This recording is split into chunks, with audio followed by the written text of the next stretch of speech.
The summer of 1940 represented the zenith of Nazi power and the nadir of European freedom. Every nation on the continent, save one, had fallen under the relentless tide of the German blitzkrieg. Britain stood utterly alone, facing an existential threat from across the narrow 20-mile gap of the English Channel. The evacuation of the British Expeditionary Force from Dunkirk, while miraculous, underscored the brutal efficiency of the Wehrmacht and the Luftwaffe. Hitler believed the final conquest of Britain was inevitable, a matter of a few weeks of decisive aerial bombardment and a subsequent seaborne invasion. Operation Sea Lion, the code name for the invasion, required the total neutralization of the Royal Air Force as a prerequisite for success. The mood in Britain was a strange mix of palpable fear and extraordinary, defiant resilience. Coastal towns prepared for landings, and every resource was channeled toward survival in the face of what seemed like insurmountable odds. The island nation was a fortress under siege, its defenses stretched thin and its air force outnumbered by the colossal might of the German Luftwaffe. No one underestimated the destructive power of the massive bomber formations that were gathering at airfields across occupied France and the Low Countries. The political will of the British people, buoyed by the rousing, defiant speeches of their new Prime Minister, Winston Churchill, was the only thing standing in the way. Yet, military strategists knew that raw courage alone could not defeat the technologically advanced and numerous enemy aircraft. A hidden, technological advantage was already in place, a secret weapon that would change the equation of the battle without firing a single shot. This quiet revolution had been built into the fabric of the defense structure over years, a product of scientific foresight rather than military tradition. The coming aerial battle would be fought on two fronts, the visible combat of the pilots in the sky, and the invisible conflict of information on the ground. The world watched, fearing the inevitable destruction of democracy's last bastion in Western Europe. Winston Churchill was a leader forged in the crucible of previous wars, possessing a deep understanding of historical precedent and national spirit. When he became Prime Minister, his first task was not military planning but the establishment of an unbreakable moral framework for the nation's defense. His rhetoric was a vital weapon, turning the seemingly impossible task into a magnificent, heroic struggle for human civilization itself. Churchill's presence alone, often smoking a cigar and dressed in his siren suit, symbolized the refusal to yield or to consider any option other than outright victory. He was a natural skeptic of purely academic or unproven technology, grounding his trust in the tangible realities of ships, tanks, and aircraft.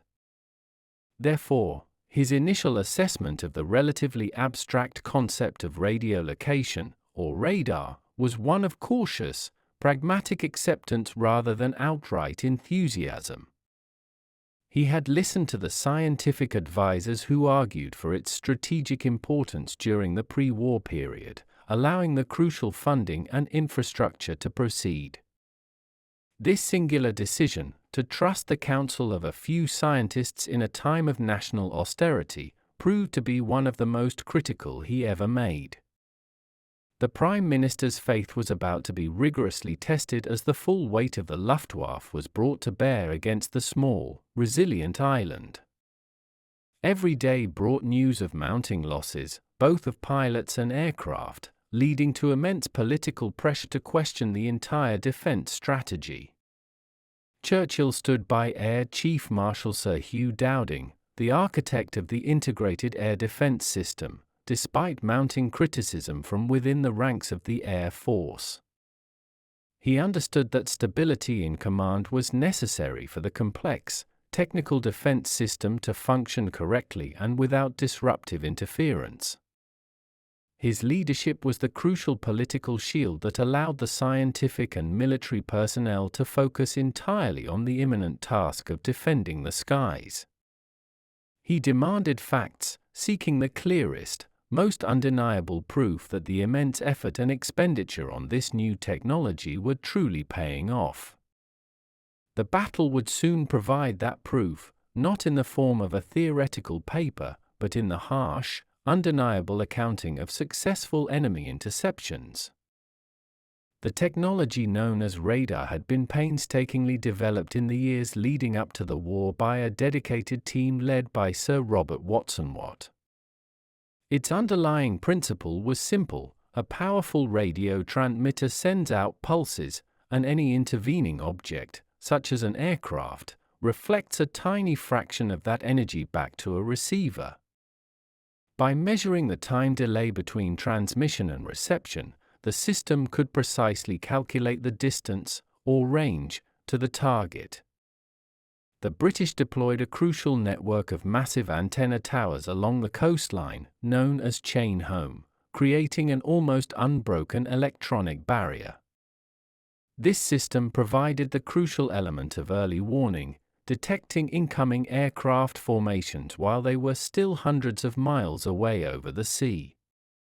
Before radar, Britain had relied on the limited capabilities of the Royal Observer Corps and acoustic mirrors, both largely ineffective against high-altitude, fast-moving bombers. These traditional methods were completely useless in bad weather or under the cover of darkness, giving the attacker a huge advantage of surprise. Radar negated this advantage entirely, providing a continuous, reliable, 24-hour electronic watch over the approaches to the British Isles. The Germans possessed their own sophisticated radar, but they had mistakenly viewed it as a short-range, naval technology, missing its immense strategic potential for air defense.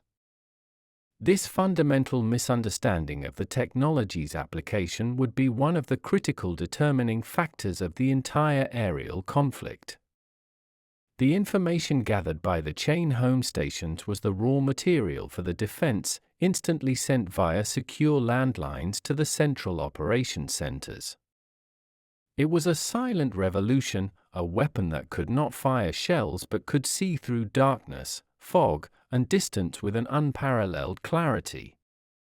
The operators in the isolated, high-tech radar huts became the true, unseen sentinels of the nation, providing the first, crucial warning of every major German attack.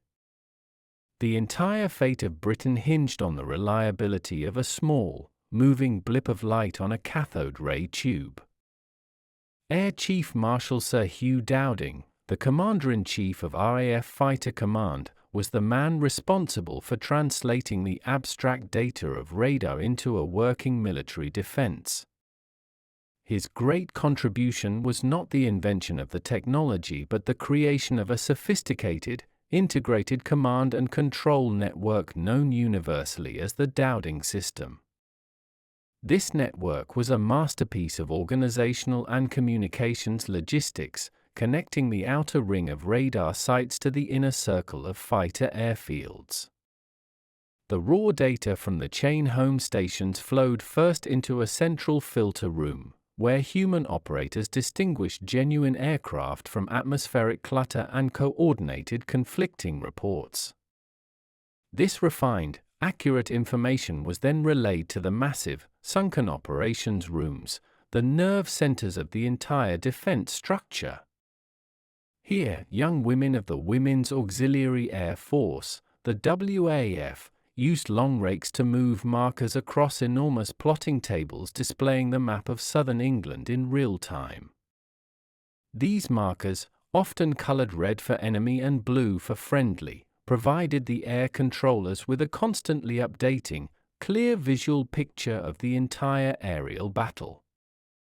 Commanders could observe the whole battlefield in a single glance, instantly calculating the size, height, speed, and direction of every incoming raid. Crucially, this situational awareness allowed Dowding to commit his numerically inferior squadrons only when and where they were most needed. The system ensured that the limited number of fighters were not wasted on patrol but conserved and directed with surgical precision to intercept the enemy at the most advantageous moment. It was the ultimate in efficient resource management, turning a defensive air force into a deadly, perfectly guided weapon. The Germans, relying on rudimentary, decentralized reporting, could never match the speed and clarity of the British information advantage. The Battle of Britain was fought in several phases, but the moment of true, sustained proof for radar began in August 1940 with the German assault known as Adlertag or Eagle Day. The Luftwaffe's strategy was simple: overwhelm the RAF with sheer numbers and destroy the airfields and infrastructure that sustained the British fighter force. Yet, every single German raid, every formation of Heinkel, Dornier, and Junkers bombers was picked up by the chain-home system as it formed up over the continent. The radar blips provided a 10 to 15-minute warning, an eternity in the context of aerial warfare, allowing the RAF to counter every move with organized precision. The German pilots consistently arrived over their targets only to find themselves ambushed by perfectly positioned British fighters that seemed to have appeared from nowhere. They were flying blind, expecting to meet only disorganized, scrambling resistance, and were instead confronted with coordinated, devastating attacks. The early detection capabilities provided by the electronic shield neutralized the German strategy of overwhelming surprise and decentralized, rapid attacks. This early warning system allowed the precious and few Spitfires and Hurricanes to remain safely on the ground until the exact moment they were needed to intercept. Without radar, the RAF would have been forced to keep constant standing patrols, quickly exhausting both the aircraft and the pilots from unsustainable fatigue and fuel consumption. The system conserved the lifeblood of the defense, ensuring that when the crucial battles were fought, the pilots were rested and the planes were fueled and armed. The sheer frustration and confusion of the German High Command mounted daily as their massive bombing raids failed to achieve their primary objective of neutralizing the RAF. The pilot's skill was legendary, but their ability to even engage the enemy was entirely dependent on the silent, scientific work being performed in the radar huts and operations rooms. The pressure on the Dowding system throughout August and September was immense, constantly teetering on the verge of overload and catastrophic failure. The sheer volume of simultaneous incoming raids stretched the filter room and the sector control stations to their absolute limits of human endurance and technical capacity. Operators had to work non-stop, processing hundreds of reports and making instantaneous, life-or-death decisions that determined the deployment of every fighter squadron. Despite the proven technological advantage, the high attrition rate of the RAF, particularly among the irreplaceable young pilots, created a severe crisis of morale and command. Internal disputes erupted over the optimal tactical use of the limited fighter force, with a significant faction arguing for the controversial big wing amass formation strategy. Dowding staunchly defended his strategy of precise, dispersed interception, which was entirely reliant on the real-time data provided by his complex radar-based system. Critics, however, often confused the organizational issues and the human exhaustion with a flaw in the fundamental intelligence gathering provided by the radar. Churchill, observing the mounting losses, became deeply involved in these operational debates, demanding absolute clarity on the facts and figures. He needed to be certain that the nation's precious resources were not being misspent due to flawed tactical doctrine or unreliable intelligence. The Prime Minister's probing questions and unannounced visits to the operational centers were not acts of distrust but a desperate need for solid, undeniable confirmation. The system was not only fighting the Germans but also struggling with the internal stresses of an air force transitioning to an entirely new, data-driven form of warfare.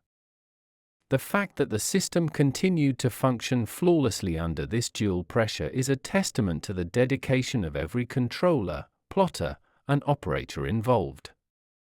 The battle for command strategy was nearly as intense as the battle in the skies, threatening to undermine the very advantage that was keeping Britain alive.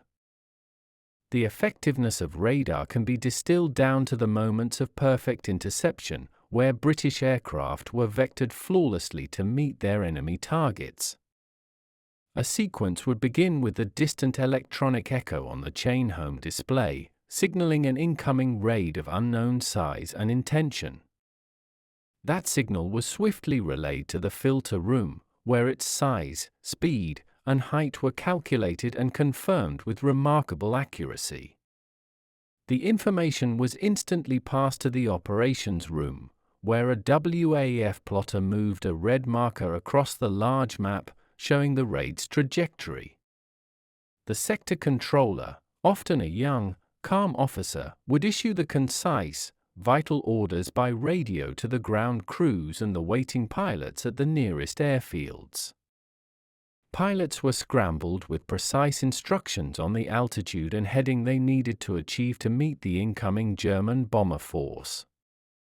They did not waste time patrolling or searching vast expanses of the sky. Instead, they flew directly to the point where the enemy would arrive. This precision meant that the RAF could concentrate its fighters against the superior German numbers, achieving local air superiority at the exact point of contact. The German pilots, suddenly under attack, were psychologically unprepared for the speed and accuracy with which the British fighters appeared. Many German formations were broken up before they reached their targets, forcing them to abandon their mission and drop their bombs harmlessly in the countryside or the sea. This ability to efficiently break up the raid saved countless lives and preserved the essential war-making infrastructure of Britain. Every single successful interception was a micro-victory for the technological and organizational system that Dowding had put in place. To resolve his own internal questions and to address the ongoing command disputes, Churchill made sure to personally visit the key installations of the defense system. These were not public relations stunts but serious, focused tours designed to understand the mechanism that was saving the nation from destruction. His visit to the underground command centers, where the battle was being fought on a map table, provided him with crucial, tangible evidence of radar's power. He saw with his own eyes the electronic picture of the enemy's advance, watching as the movements of German formations were tracked with cold, dispassionate accuracy. The complexity of the system was instantly simplified into the clear, undeniable movement of a red marker across a map toward a blue marker. This moment of visual confirmation was likely more important to the pragmatic statesman than any technical briefing or theoretical paper. It was here, in the dim light of the operations room, that he truly understood how science and coordination had given a small, beleaguered air force the eyes of a giant. He realized that the battle was not just being won by courageous pilots but by the informational superiority that allowed those pilots to act with such timely effectiveness. The visits convinced him that Dowding's strategy was fundamentally sound and that the investment in the technological shield had been the correct, critical decision. The Prime Minister gained the confidence he needed to forcefully back Dowding against his internal critics and to maintain the integrity of the crucial command structure. His subsequent actions were rooted in this direct, first-hand evidence, allowing him to speak with total conviction about the progress of the air battle. Churchill was not merely an orator, he was now an informed commander who understood the secret mechanical advantage his forces possessed. As the Luftwaffe shifted its focus from airfields to the bombing of London in early September, the pressure on the system intensified, but the radar's performance reached its peak. The massive, terrifying daylight raids on the capital were picked up by the chain home stations with the same reliable speed and accuracy as ever before. Controllers were able to differentiate between the waves of bombers and their fighter escorts, allowing them to formulate complex, tailored interception plans. The September 15th raids, often referred to as the climax of the Battle of Britain, provided the final, irrefutable proof of the system's effectiveness. On this day, the Luftwaffe launched its largest and most sustained attacks, committing every available resource to break the will of the city and the RAF. The radar network, however, fed accurate, continuous information to the operations rooms, allowing the RAF to engage the enemy in massive, coordinated dogfights. The interception rates were devastating for the Germans, who lost an unsustainable number of aircraft on that crucial day. The sheer scale of the German defeat forced the Luftwaffe to recognize that they could not achieve air superiority and that their daylight bombing strategy was a failure. This operational and psychological victory directly led to the cancellation of Operation Sea Lion and the shift to less effective, chaotic night bombing. The success was a triumph of technology, strategy, and courage, with radar serving as the essential catalyst for all other elements of the defense. It proved that a numerically inferior force, equipped with superior intelligence, could defeat a numerically superior opponent who was fighting blind. The Battle of Britain was won in the sky, but its outcome was decided by the speed of light, the invisible radio waves, and the dedicated personnel on the ground. The German failure to destroy the RAF during the daylight phase of the Battle of Britain marked a genuine, irreversible turning point in the Second World War. It ensured that Britain would remain unconquered, an impenetrable fortress from which the eventual counter-invasion of Europe could be launched. The victory was a profound, immediate vindication of the years of quiet scientific work and the massive infrastructural investment in the chain home network. Had radar failed, or had the system not been integrated with such efficiency, the German invasion would almost certainly have been successful.